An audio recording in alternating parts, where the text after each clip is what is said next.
And you know what? Spoiler alert, we don't just talk about title. We talk about how she actually has a ranch and she has horses and she has a winery. Like Lisa Steele has her own winery. I've never heard that in the title industry, but that's the kind of stories that we want to feature and go, let's get to know these people and find out a little about them.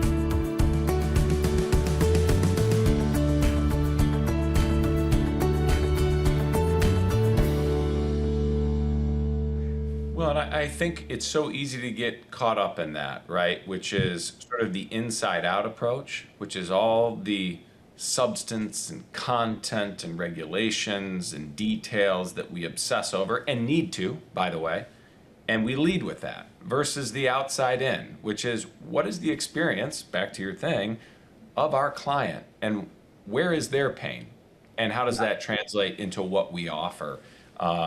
And it's very easy to confuse those two things, right? But I love that. I love that description. Well, I would be remiss, Bill, if I didn't mention, and I mentioned it earlier here in the podcast, but your whole work around founding and getting incredible distribution, frankly, one of the best in the industry with the Growth and Sales Report. I tell us about, like, where did this come from? And what was the idea behind it, and how's it gone? But I mean, I've enjoyed every copy I've received. I read it, and it's just fascinating. But tell me about how that came to be. Well, I got kind of, we always blow up, which way do I point my finger? We always blow up the cover of the Growth and Scale Report. We always do that. We always, every person that we feature in it, we blow it up and we make a cool thing that they can hang up in their office.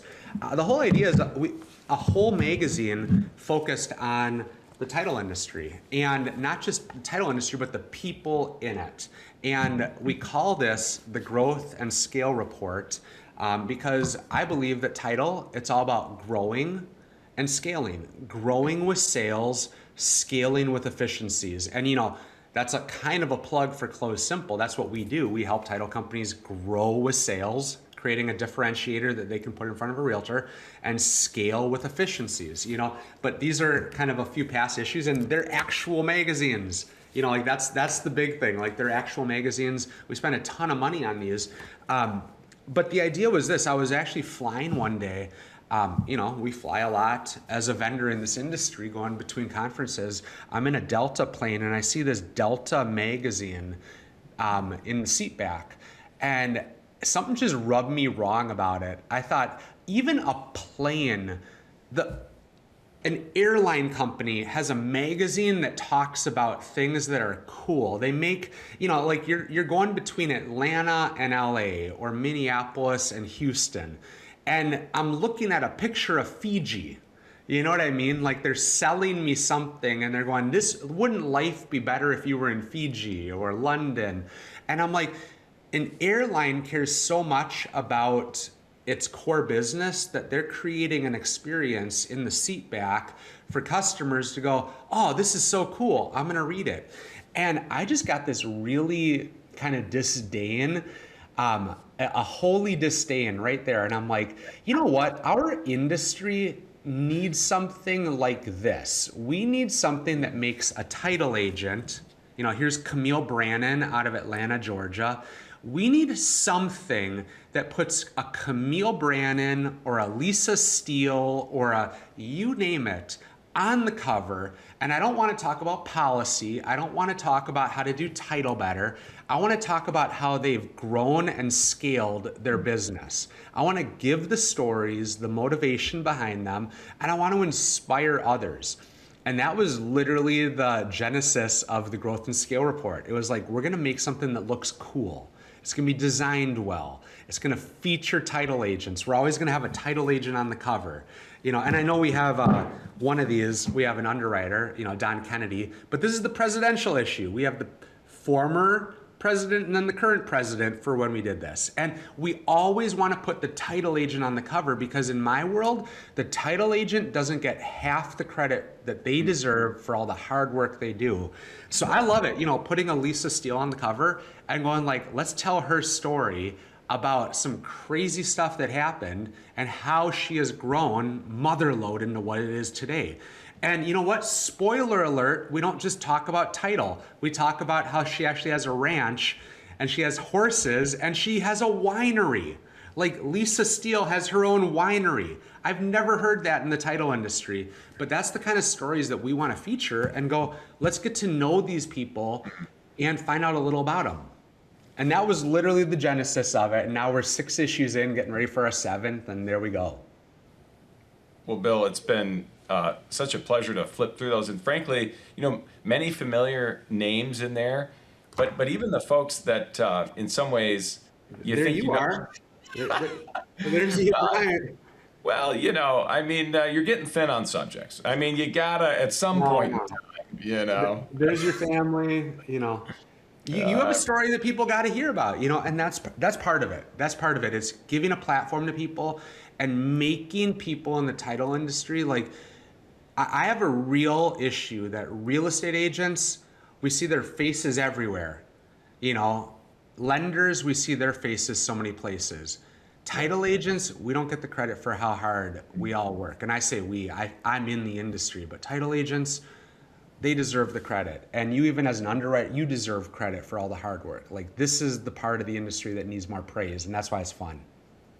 And I love even the folks that or that you think well, you dig into those articles and you just find out really cool things, right? About their background or their family or their interests outside of work. And it's a very cool sort of humanizing effect. And I love what you've set out and what you've accomplished with that. Looking forward to many more publications in the years to come. So Bill, you've been so helpful in terms of thinking about both how you imagined approaching the title industry and establishing a brand and creating value with marketing. You certainly covered some great items as it pertains to how a title agent should think about creating unique value in their market.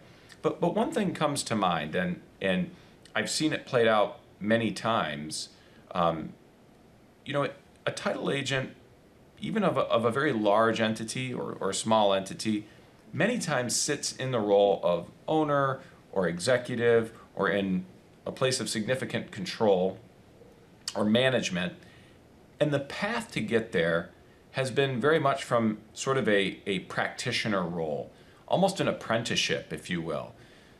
Many of the best talents in the industry have started on the front lines as an admin, as we've heard on this very series at times, or as an examiner, or shooting copies, or perhaps in an entry-level sales role, or in an escrow assistant role.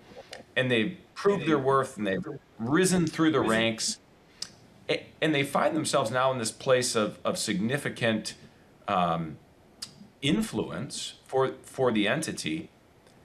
How do we get them to recognize the importance of marketing and branding as it pertains to attracting and retaining clients? Because, to be fair to so many of us, we didn't grow up as marketers. How do you convince them that it's necessary and, in fact, impactful beyond all the pop and sizzle? Yeah, that's a great question. And I want to dissect it this way. I think in our industry, we've heard for so long, when you think of marketing, when you think of the marketing department, you think of a department. You think of it as a thing. And while it's great that we've spent so much time creating marketing assets for our company level, I think it's more important and more impactful when the person has marketing, when that person actually cares about their brand. So I'll say it like this. If a title company is going to create a social post, that social post is going to get so many likes. What I've seen, though, is when the owner of that title company or an escrow officer or a processor or the salesperson reposts that post with their thoughts on it, the likes are exponential.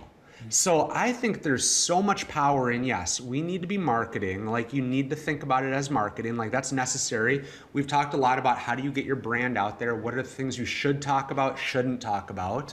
But it is so important, and we forget about this so often, that you and your team need to be reposting it with your thoughts. Not just reposting it, that's lazy, but reposting it with your thoughts. For instance, I just did CloseSimple. We just did a thing about like, hey, we've been around for 10 years, you know, like here's a cool thing on a new feature we did.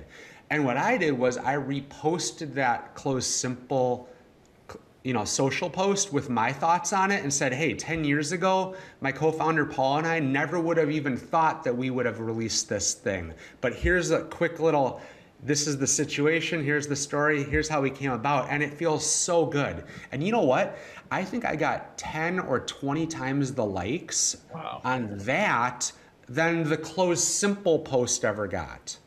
So there's so much power in you as a person reposting and sharing what your company department actually does. Silly question, Bill. Why is it that sort of the personalization of that, the exact example that you give, why is it that when Bill posts it versus the generic company page, it garners far more attention and engagement? We care about people. We care about people, and when somebody opens up about a story, not just a repost, we all are inundated with so many things that are trying to get our attention, but when it's real and it comes from the person, that's what matters. I'll give you this example. I love this story. There's a title agent, an attorney out of, I believe, Virginia. Might be wrong here. His name's Mike Ridgway, and he runs Community Title and Escrow, I think it's called. I forget exactly. But Mike Ridgway, he's about, you know, he's not 20 or 30. He's got more years under his belt as a title agent. And the dude is brilliant at what he does. He's a lawyer. He runs a very successful company. And he had the idea, you know, he's been pushed for years. He goes to conferences. You need to do social media. You need this. You need this. Well, he one day just had the idea off the cuff. He loves ice cream. So Mike Ridgway, what he did was he went into an ice cream store, local, and he got a scoop of ice cream and he just talked about the ice cream and he gave it an honest review and he uploaded that to LinkedIn. It blew up, absolutely blew up, his ice cream reviews. He's not talking about title, he's not talking about legal, he's not doing anything. He's not focused on realtors as his customer base, but all of these people have opted into following him on social media. So when he talks about a passion of his, ice cream, he gets likes and comments. He goes, that was fun. The bar was very low. It was him, his son or daughter held the phone and recorded him. So he did it again.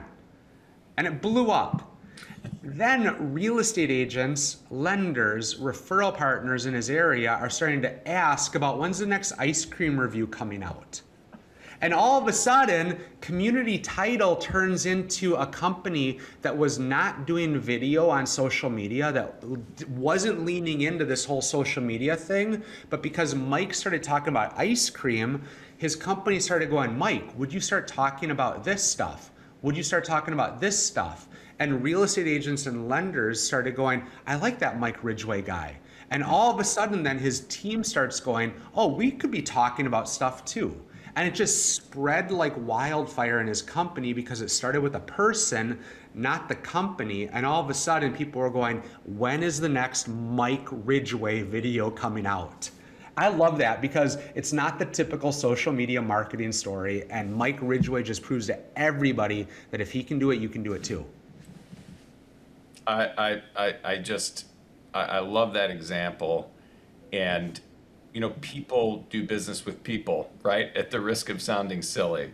And to be able to sort of leverage just your authentic self in natural ways, whether it has, you know, direct ties into the industry and expertise and capability or not, probably really garners attention as kind of a thought leader, right? Versus just a corporate marketing machine, and nobody connects with that. So people want to know what you're passionate about. People want to know what you're passionate about because we're tired of talking about title. Yeah, that's right. That's right.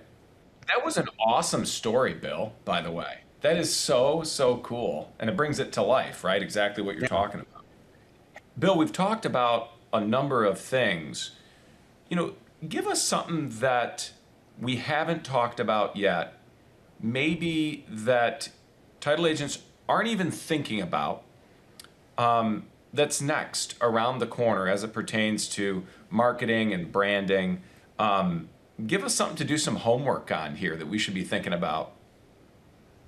Love it. That is a great question because I think right now we have a total blue ocean opportunity ahead of us.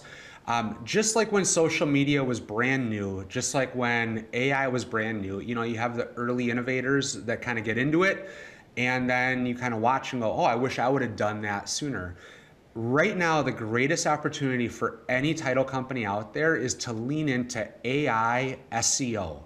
And what I mean by that is AI search engine optimization. So let me give you an example of it.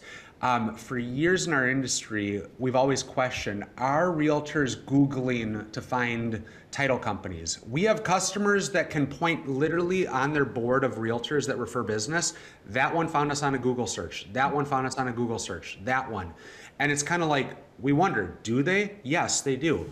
Now, though, the whole industry is changing because I don't know if you're like me, but I don't go to Google the same way. What do? I go to ChatGPT, I go to Gemini, I go to all these AI platforms, and I'm asking questions that I used to ask Google, but I know that these are more powerful, so I'm asking more powerful questions. I think right now the greatest thing that any title company can do is get curious and start researching and start actually having an AI SEO strategy so that you appear when somebody not Googles, but when somebody AI searches for title and escrow questions. Here's the difference that I'm seeing right now though too. I've done a little more research on this and this is one of my big things. People are using Google to ask for locations of title companies. They used to ask questions about title. Now, Google searches are being used to go, I've chose this title company. I need to find out the location. People are going to AI and they're actually asking questions about title. I have a title company on the East Coast right now. I talked to them months ago about this, and they said, "Hey, what is this opportunity with AI SEO?" I said, "Think like a customer. What are the questions that one of your customers will be asking? Now start blogging about that. Create a blog post for every single one of those." The guy comes up to me after a couple months of doing this, and he goes, "We finally appear in ChatGPT questions, searches, because we're finally writing content that people are searching for." That's incredible. That's incredible. Um, do you think, as you think about sort of just the mix, you think a lot about sort of B2B marketing and the principles that govern those kind of outreaches. But it would seem just because of our largest sort of population of clients, if you're a title agent, being real estate agents, that really it follows more of the principles of kind of business to consumer marketing. Absolutely. And so I wonder, as you compare and contrast, because you've been in both spaces, what are the most important differentiators as a title agent thinks about that to make sure that they're training their time and attention and efforts more towards the B2C versus the B2B kind of efforts and theory and strategy? Well, there's a website, I think it's called answerthepublic.com, and you can actually type in like your industry, title and escrow. I've done this before. And it actually, there's this this clear line between what people are searching on Google for and what people are searching on AI for. Again, if we put ourselves in our customer's shoes, not the B2B customer, but the B2C, what are the questions they're asking? Why does title insurance take 30 days? Like, why does closing take 30 days? Why could it extend past 30?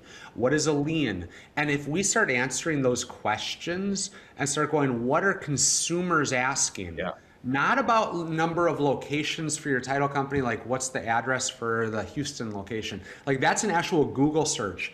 But an AI search is all of the stuff that you would actually not be asking Google. It's the stuff that you would ask a person.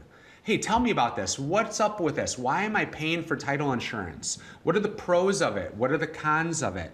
And if we as title agents start acting like that and answering those questions, all of a sudden we start appearing in the AI search. And I don't know about you, Ian, but if I'm at Stewart, I want Stewart to start appearing in those AI searches. Or if you're training your agents, because I know you run over agency, you want your agents, the title companies that underwrite with you, you want them popping up over their competition.